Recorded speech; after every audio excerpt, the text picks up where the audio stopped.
WCF ni taasisi iliyoanzishwa kwa mujibu wa sheria ya fidia kwa wafanyakazi ili kushughulikia kutoa fidia kwa wafanyakazi wanaopata majanga yanayotokana na kazi. Haya yanaweza akawa ni magonjwa au ajali, pia vinaweza vikapelekea kifo. Mwaka 2015 tarehe 1 ya mwezi wa 7 taasisi hii ilianzishwa. Fao la utengamao lina vipengele vitatu.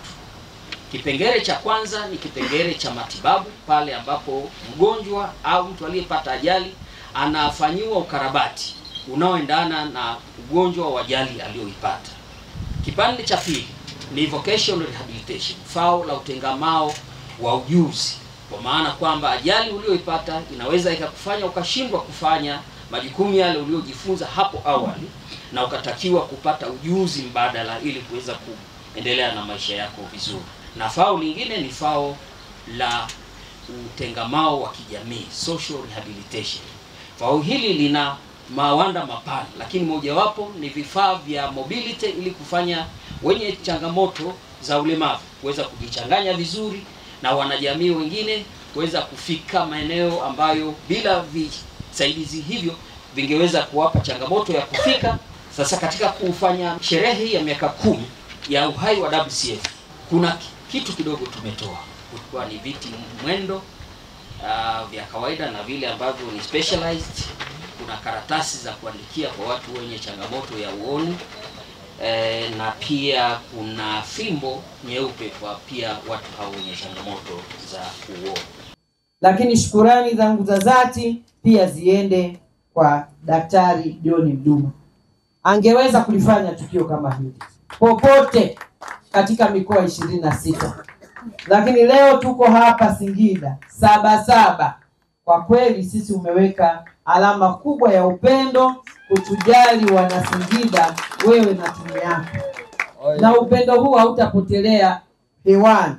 Tutaendelea kukushukuru na kukuombea na wewe pia kama ambavyo tunaombea nafsi zetu. Mkutano huu leo ni mkutano tofauti kidogo.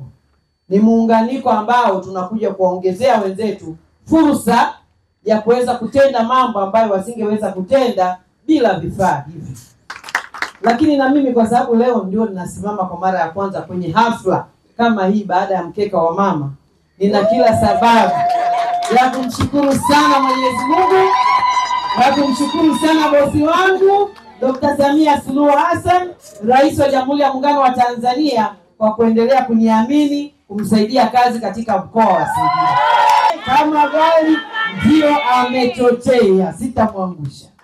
Utoaji huu wa vitimwendo ni mojawapo wa maelekezo ya kimkakati wetu wa taifa wa kutoa teknolojia saidizi wa mwaka 2024-2027 ambao ulizinduliwa Dar es Salaam katika siku ya walemavu duniani, yani tarehe 3 Disemba mwaka 2024.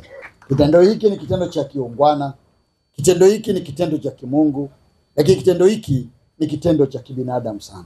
Muendelee kufanya hivi na misaada hii isiishie hapa tu. Hakika mmeonyesha kuwa nyinyi hamuishii katika kuwajali na kuwahudumia wafanyakazi tu, bali pia mnajali jamii nzima inayozunguka wafanyakazi hao. Mnajua jamii inahitaji kusaidiwa kwenye elimu, jamii inahitaji kusaidiwa kwenye afya, jamii inahitaji kusaidiwa vifaa saidizi na kadhalika. Hivyo niwaombe msiishie hapa. Mnaweza kuangalia tena jinsi mnavyoweza kutoa huduma kwa watu wenye mahitaji maalum kama hawa. Ofisi yangu itaendelea kuwapa ushirikiano mkubwa kwa kuhakikisha kwamba dhamira yenu hii nzuri ya kuwafikia walengo wote tunaitimiza kwa pamoja. Naomba nitumie nafasi hii kutoa wito kwa taasisi nyingine za serikali pamoja na makampuni na mashirika binafsi kuiga mfano huu mzuri wa WCF wa kujitokeza kusaidia makundi mbalimbali yenye mahitaji maalum, lakini pia katika kutoa sehemu za shukurani kwa mafanikio makubwa yaliyofikiwa, ambapo wananchi hawa ni sehemu wa wachangiaji wakubwa sana. Napenda kumaliza kwa kuwahimiza watumishi na watendaji mnaofanya kazi katika chuo hiki kuhakikisha kuwa vitimwendo hivi vitakavyokabidhiwa hapa pamoja na vifaa vingine mnavitunza vizuri.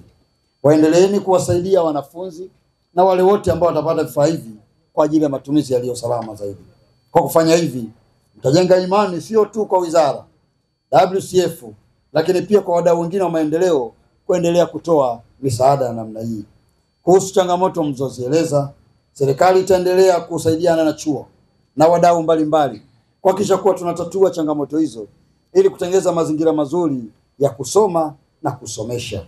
Kwa kuangalia mpango wetu wa programu mbalimbali, ikiwemo programu hizo tulizozieleza za kusaidia wenye mahitaji maalum, nataka nikuhakikishie mkuu wangu wa mkoa na mkuu wa chuo, serikali itaendelea kushirikiana nanyi.